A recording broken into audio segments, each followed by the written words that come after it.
Thank you and welcome to the show this morning. The topic this morning is a profile on Reverend James Thomas, the pastor of the Jefferson Street Baptist Church in Nashville, Tennessee. And of course, Reverend Thomas, let me welcome you to the show this morning. Oh, thank you. And to tell you how delighted we are to have you. I think some of our audience might remember Reverend Thomas, I guess back in 1985, 86. We had an opportunity to talk to you on one of these shows, and you gave us a lot of information. And that's what we want to do today. We call this a profile because we think that you've been here, you've served some 39 years.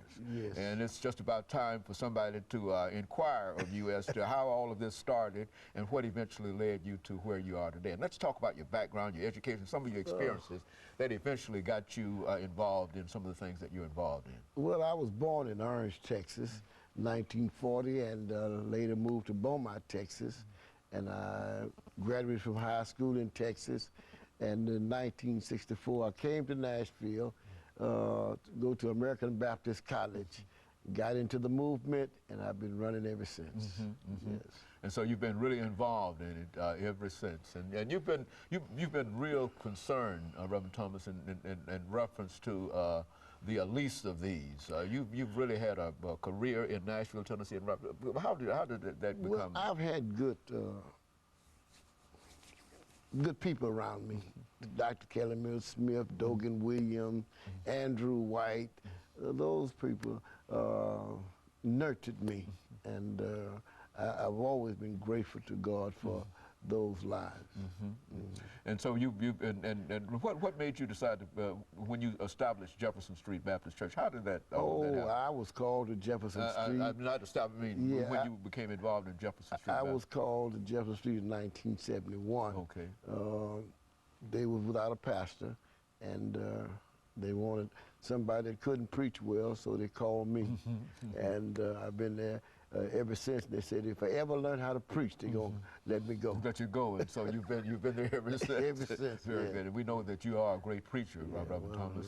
We hear you almost every Sunday on the radio and all around town, and people talk about some of your sermons. And so so sometimes you try to diminish your own significance in terms of what has happened, but you've been involved in a lot of things, and I can personally witness to that because I've been there. You know, I've watched it too, you see, and I don't think your hair is any more gray than my hair. You see, so yes, and we understand that. But you know, Reverend Thomas, you've mentioned some of the individuals, and I think we've seen over the last many years individuals like Reverend Kelly Miller Smith and Dogan Williams, who passed quite recently, and Andrew White. Why don't you make some statements in reference to how you saw and how you met Reverend Kelly Miller Smith? Well, Kelly Miller Smith, I looked at Dr. Kelly Miller Smith as one of the prince of preachers in Tennessee at that time. I don't think we had a better preacher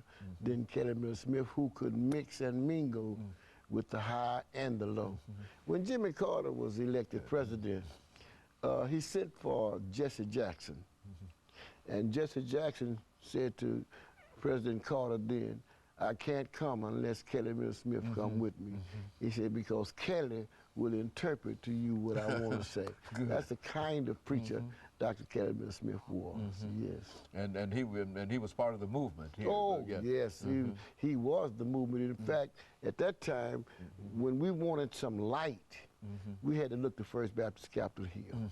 It's where everything took place, First Baptist Capitol Hill, and we waited for Dr. Smith's directions. Now, when we were marching in the 60s, we had T.C. Vivian, James Bevel, all of those fellows, but Kelly was the key man.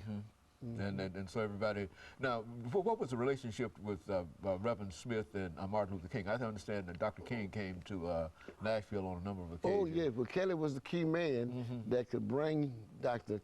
King in. I remember Dr. King coming over to Tennessee State, and during that time, we would go to beer giants, we'd go to grocery stores, cafes, and raise money, and put that money in a bottle, and then when Dr. King got here, we brought all that money to Dr. King, to the school, to the SU. And I was a cocky freshman then. and Dr. King was standing up there. I just walked up there and grabbed his hand, started shaking his hand. And so that was where you introduced yourself to Dr. King. And of course, Reverend Thomas, we're getting ready for our first commercial break, and when we come back, we'll have an opportunity to pick up at that. But that's essentially what we want to hear. Some of the information about some of these individuals we know to be significant, and you are the individual that has some of the information, and so that's why we want to do what we call this profile. And of course, we'll be back with our audience following this very, very short commercial break.